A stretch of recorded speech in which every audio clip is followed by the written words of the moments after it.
प्यारे विद्यार्थियों, आपका आदित्य ज्ञान मैथ्स क्लासेस में एक बार पुनः स्वागत है। आज हम लोग सबसे लास्ट क्लास देखेंगे। चैप्टर चल रहा है समांतर श्रेणियाँ। ठीक है, एक्सरसाइज 5.3 जो कि आखिरी कक्षा होगी। ओके, इसके बाद हम ऊंचाई दूरी कराएंगे, ऊंचाई और दूरी जो कि त्रिकोणमिति से संबंधित है, इम्पॉर्टेंट भी है। बट आज हम लोग ये समांतर श्रेणियाँ लास्ट क्लास देखते हैं। लास्ट प्रश्नों को, आखिरी के प्रश्नों को देखा जाए। लेट अस सी नाउ। सबसे पहला क्वेश्चन देखिए, आज का पहला क्वेश्चन जो कि एक्सरसाइज 5.3 का 12वां क्वेश्चन है।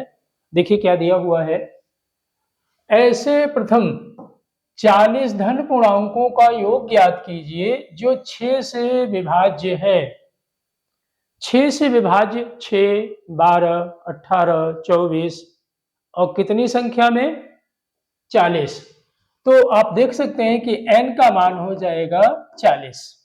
ओके, और देख रहे हैं प्रथम 40 धन पूर्णांक और वो भी किससे, 6 से विभाज्य। तो प्रथम 6 से विभाज्य, 6 से विभाज्य धन पूर्णांक, ये पहले लिख लिया जाए, ज्यादा आप लोगों को गेस हो जाएगा। कौन कौन से होंगे, 6, 12, 18, 24 और कितने पदों तक, 40 पद इसमें रखने हैं। n का मान 40। ठीक है, a की वैल्यू कितनी हो गई, 6 हो गई। अंतर कितना, d, सारा अंतर चल रहा है 6 का ही। और n का मान हमने यहां लिखा ही है, कितना है, 40। और हमको क्या ज्ञात करना है, Sn। ठीक है, तो n पदों का योगफल Sn इज इक्वल टू वही सेम फॉर्मूला जो हम लोग इस एक्सरसाइज में करते आए हैं, 2a plus n minus 1 into D. n 40 है, 40/2 हो गया। a का मान 6 है, 2 गुणे 6 हो गया, प्लस 40 में से n माइनस 1 और इंटू डी का मान भी कितना है, 6 है। इसी को हल कर लेंगे तो हमें प्रथम 40 धन पूर्णांकों का योग जो कि 6 के गुणज होंगे प्राप्त हो जाएगा। तो यहां से आप देख सकते हैं कितना आ जाएगा, 20, ब्रैकेट के अंदर यहाँ 12 और प्लस गुणा कर लेंगे, 6 9 54, 6 3 18 और 5 कितना हो जाएगा, 23, 234। इसका 39 गुणे 6 हो जाएगा। अब इसको आप सॉल्व कर लीजिए, ठीक है ना। तो कितना आ जाएगा, देखिए 20 गुणे है, ठीक है, देख लीजिए 20 गुणे आ जाएगा, ये 20 गुणे और 234 में 12 ऐड करेंगे तो 246। अब गुणा कर देना है, 2 6 के 12, 2 हो गया, 2 चौको 8, 1 9 हो गया, 2 दूना 4 हो गया, तो 4920 ये आ गया। रिक्वायर्ड जो 40 जो हमें ज्ञात करना था, अवश्य 40 और जो धन पूर्णांक है जो कि 6 के अभाज्य होने चाहिए, वो हम लोगों ने ज्ञात कर लिया। चलिए नेक्स्ट क्वेश्चन देखा जाए।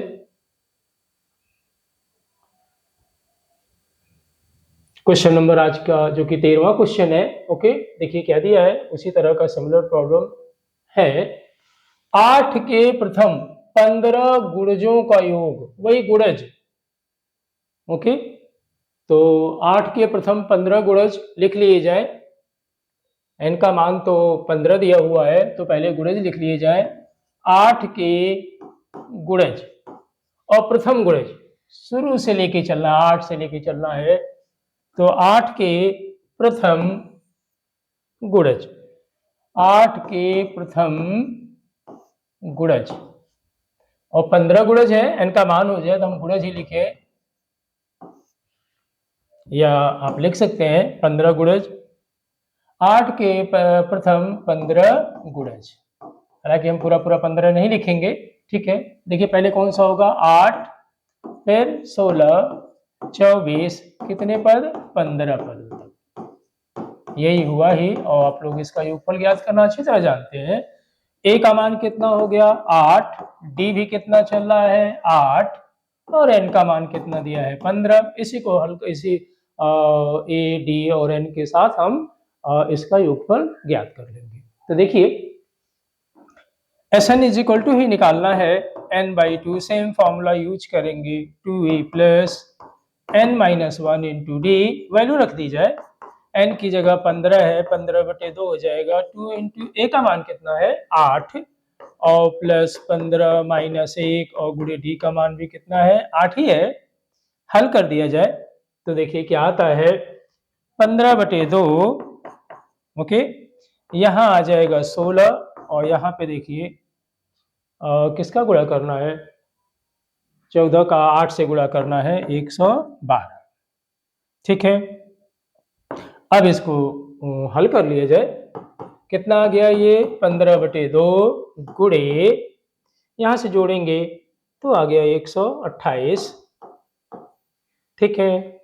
अब ये 2 से कट जाएगा, 64 आ गया, देखिए गुणा कर दीजिए, 15 चौको 60, 15 चौके 90 और 6 96, 960।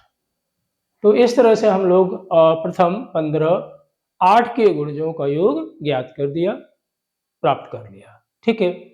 चलिए नेक्स्ट क्वेश्चन देखा जाए।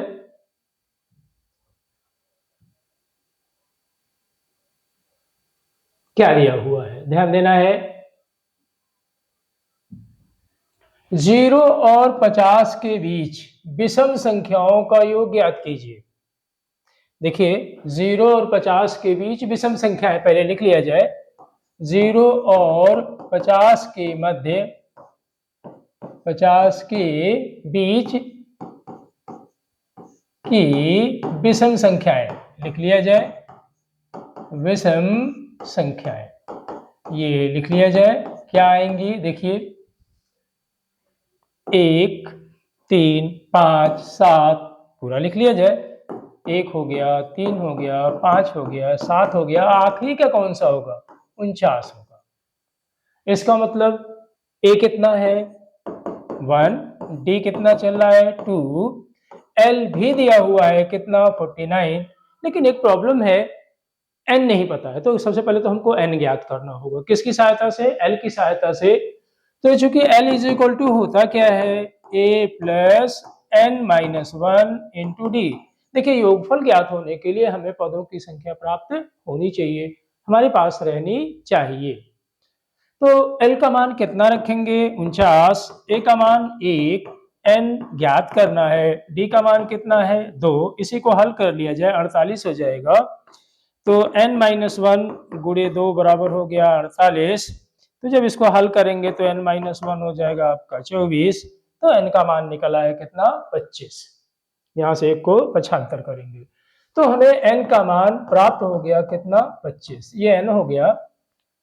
अब जब n आ गया तो इन्हीं का योगफल, अभीष्ट योगफल आप लिख सकते हैं, ये भाषा अभीष्ट योगफल, इसका मतलब ये हुआ कि जो प्रश्न में पूछ रहा है जो योगफल वो अभीष्ट योगफल, सूत्र लगा दें n/2 2a plus n-1 into d, मान रख दिया जाए, n की जगह 25 है, 25/2 2 गुणे 1 प्लस n का मान कितना था 25 माइनस 1 और d का मान कितना चल रहा है 2, इसी को हल कर दिया जाए तो हमें अभीष्ट योगफल प्राप्त हो जाएगा, 0 और 50 के बीच विषम संख्याओं का योगफल प्राप्त हो जाएगा।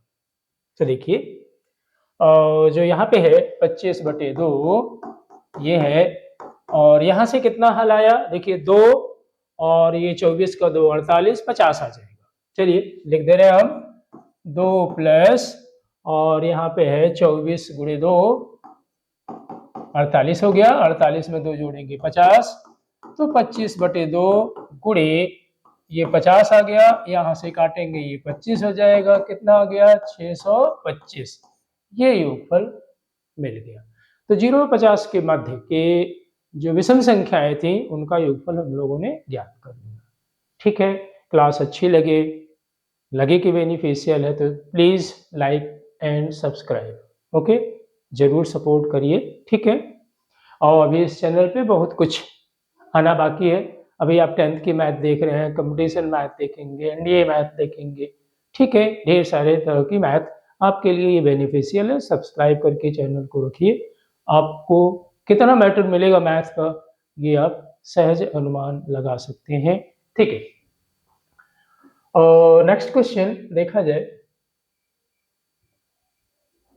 सभी कंपटीशन की मैथ इसमें, जो कि सभी कंपटीशन के लिए यूजफुल है, वो भी इसमें आपको मिलेगा इस चैनल पे। चलिए देखिए क्या लिखा है इसमें। क्वेश्चन नंबर 15, निर्माण कार्य से संबंधित किसी ठेके में एक निश्चित तिथि के बाद कार्य को विलंब से पूरा करने के लिए जुर्माना लगाने का प्रावधान इस प्रकार है कि पहले दिन के लिए जुर्माना 200, दूसरे दिन के लिए जुर्माना 250, तीसरे दिन के लिए 300, और ये क्रम कितने दिन तक चलना है? 30 दिन। अगर कार्य में विलंब कर देता है ठेकेदार तो कितना जुर्माना देना पड़ेगा? 30 दिन में। तो 30 दिन का मतलब ये क्या हो गया? n हो गया, पदों की संख्या हो गई।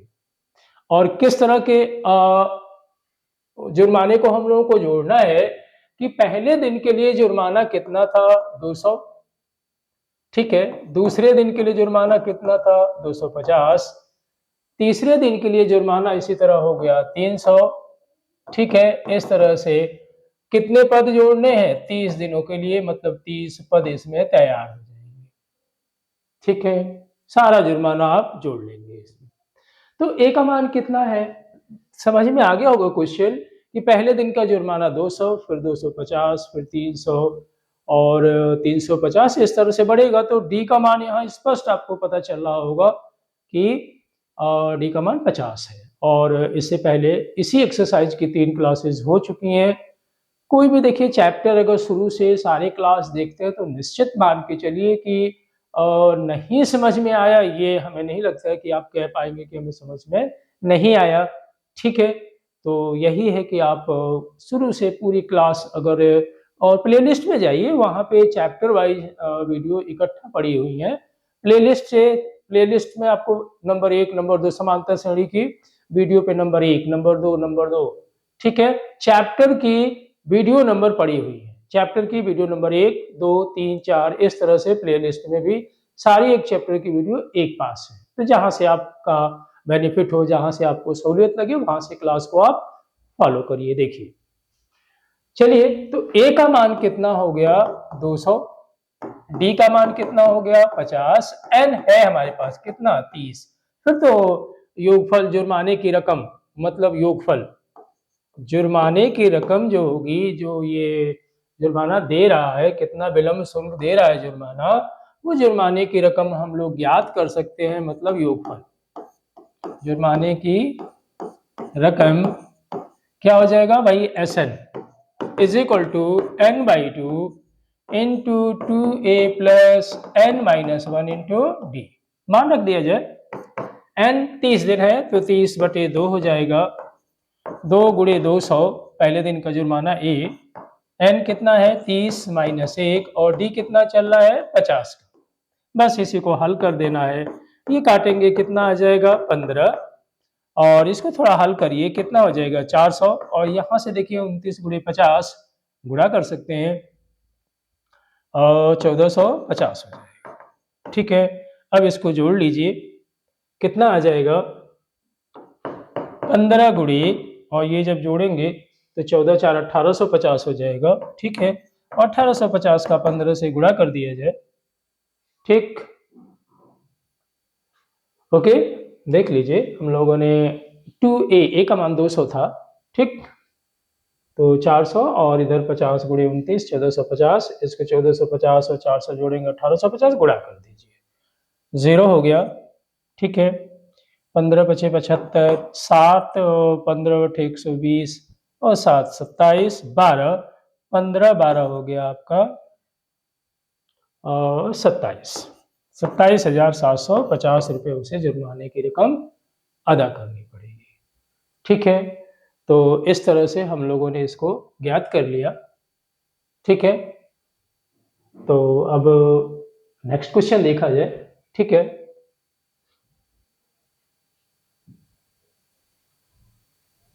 क्वेश्चन नंबर है 16। देखिए क्या दिया हुआ है 16 में। ओके, किसी स्कूल के विद्यार्थियों को उनके समग्र शैक्षिक प्रदर्शन के लिए 7 नकद पुरस्कार देने के लिए 700 की राशि रखी गई है। टोटल राशि है 7 ही पुरस्कार हैं, n का मान 7 हो जाएगा। कुल राशि कितनी दी जा रही है? 700 रुपये। तो इसका मतलब कि Sn हो गया 700, n का मान कितना हो गया? 7 हो गया, Sn हो गया 700। यदि प्रत्येक पुरस्कार अपने से ठीक पहले पुरस्कार से 20 कम है, इसका मतलब जो ए है ना, तो हर बार 20-20 रुपये कम होता जाएगा। इसका मतलब डी का मान -20 है, कम हो रहा है ना, तो डी का मान -20 है।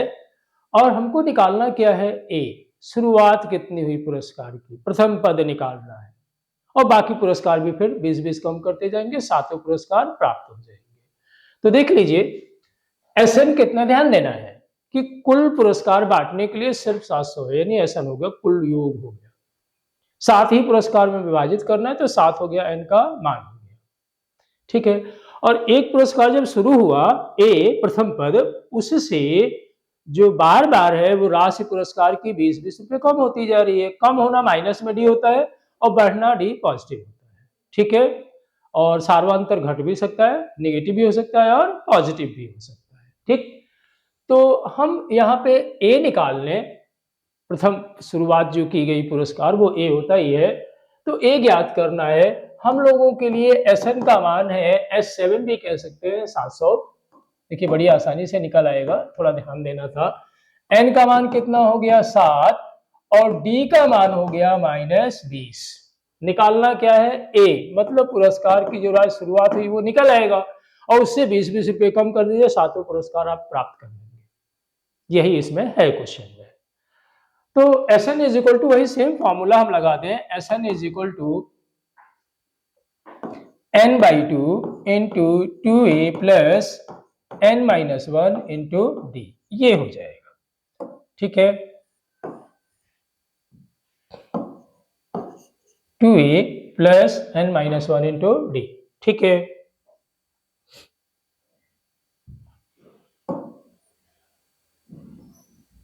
चलिए, अब Sn की जगह 700, ये 700 रख दिया।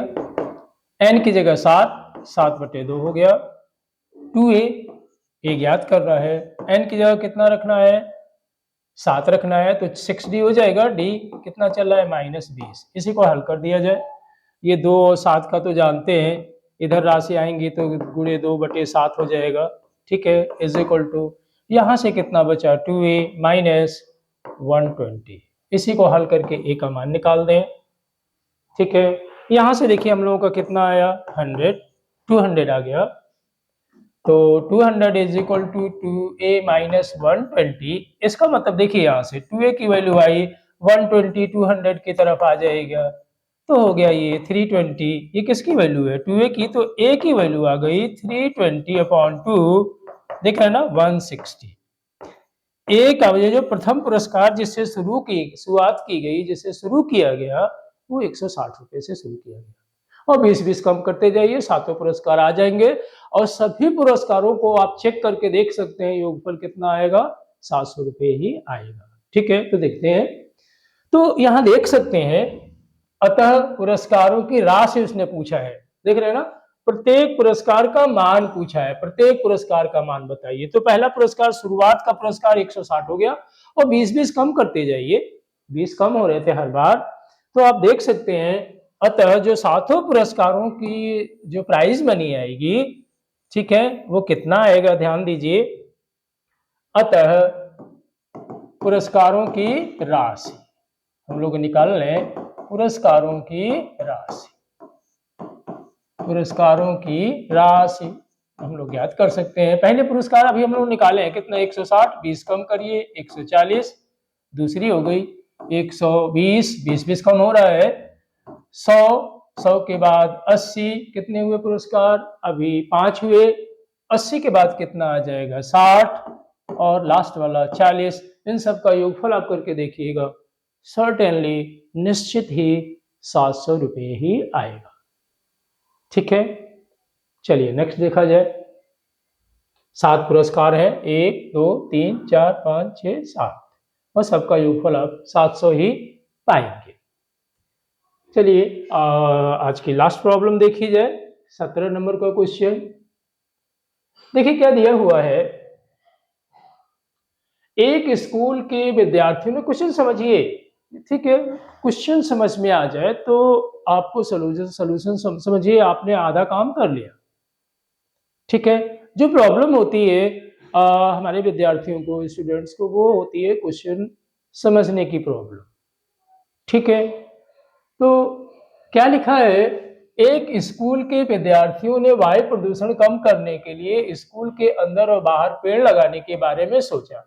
यह निर्णय लिया गया कि प्रत्येक कक्षा का प्रत्येक अनुभाग अपनी कक्षा की संख्या के बराबर पेड़ लगाएगा। इसका मतलब कक्षा एक का एक अनुभाग एक पेड़ लगाएगा, कक्षा एक का एक है तो एक पेड़, दो है तो दो पेड़, तीन है तो तीन, ये इसमें हो गया। सेकंड का एक अनुभाग दो पेड़ लगाएगा, थर्ड का एक अनुभाग तीन पेड़ लगाएगा, इत्यादि। ऐसा कक्षा 12 तक के लिए चलता रहेगा, यानी कुल 12 कक्षाएं हैं। ध्यान देना है, प्रत्येक कक्षा के 3 अनुभाग हैं। जैसे कक्षा एक में आ जाइए, एक अनुभाग एक पेड़, तो 3 अनुभाग कितने लगाएगा, 3 पेड़, ठीक।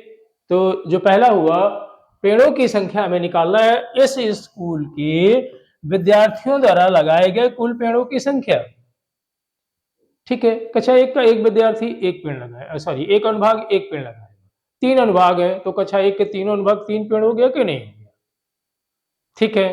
तो पेड़ों की संख्या जब हम लिखेंगे, ठीक है, तो पेड़ों की संख्या जब लिखेंगे सभी अनुभाग के द्वारा कक्षा 12 तक, ठीक है, तो ध्यान देना है, कक्षा एक का 3 पेड़ आ गया, ठीक है। कक्षा 2 में आइए, 2 वाले 2 पेड़, एक अनुभाग 2 पेड़, ठीक है। तो 3 अनुभाग है तो कितने पेड़ हुए, 6 पेड़, ठीक है, 6 पेड़ हो गए। कक्षा 3 वाला एक अनुभाग 3 पेड़ लगाएगा तो 3 अनुभाग हर एक में है, क्वेश्चन पढ़िए, तो 9 हुआ। तो यहां से आपको एक बात बस हमें ये तो पता चल रहा है कि ये एपी है, अर्थमेटिक प्रोग्रेशन है, समांतर से हुई है, ठीक है। ए और डी तो यहां से मिल रहा है हमको। और कुल कितनी कक्षाएं हैं, 12 कक्षाएं हैं। इसी तरह तो जोड़ेंगे, 12 कक्षाएं हैं, लास्ट में लिखने की जरूरत भी नहीं है, 12 पदों तक, यानी कक्षा 12 तक चाहे तो लिख सकते हैं। और अगर अंतिम पद निकालने की है इच्छा तो वो भी निकाल सकते हैं। कैसे, एक अनुभाग कक्षा 12 का एक अनुभाग 12 पेड़, और कितने अनुभाग हैं, 3, तो लास्ट वाली जो पेड़ों की संख्या आएगी वो कितनी आएगी, 36। तो ये एल भी मिल गया। तो एसएन के 2 फार्मूले हैं, पदों का योग, सॉरी समांतर श्रेणियों का योगफल ज्ञात करने के 2 फार्मूले मैंने बताया है, एक ही लेकिन 2 रूप हैं। तो अगर एल प्राप्त हो तो और थोड़ा कैलकुलेशन कम हो जाता है। तो देखिए अब इसमें हमको पता है कि एन, तो ये तो पता है कि 12 ही है, क्योंकि 12 कक्षाएं हैं, 12 हो गए, एन का मान 12 हो गया, ये भी तय है। ए का मान आप देख रहे हैं कितना है, 3 है। डी का मान भी आप देख रहे हैं कितना है, 6 में से 3 घटाइए, चाहे 9 में से 6 घटाइए, 3 ही है। एल का मान भी हमारे पास है कितना, 36, देखिए अब, ठीक है। तो हम क्यों लंबा कैलकुलेशन करें, टू वाला फार्मूले की बजाय हमने जो फार्मूला बताया था पिछली कक्षाओं में ए और एन के टर्म में, तो ए प्लस एन यही लगा दें। तो एन की जगह कितना रखना है, 12, 12/2, ए का मान कितना दिया है, 3, और एल का मान दिया है 36। तो यहां से तो हमको कितना मिल गया, 6 मिल गया, और गुणे 36 3 39, गुणा कर लीजिए, ये पेड़ों की संख्या आ जाएगी, 6 9 54, 5 18 5 23, 234 पेड़ लगाए जाएंगे, ठीक है। तो उम्मीद करते हैं सब क्वेश्चन समझ, सोल्यूशन समझ में आया होगा, ठीक है। तो प्लीज लाइक एंड सब्सक्राइब, और इसके बाद हम नेक्स्ट चैप्टर लेके नेक्स्ट क्लास में उपस्थित होंगे। Till then bye.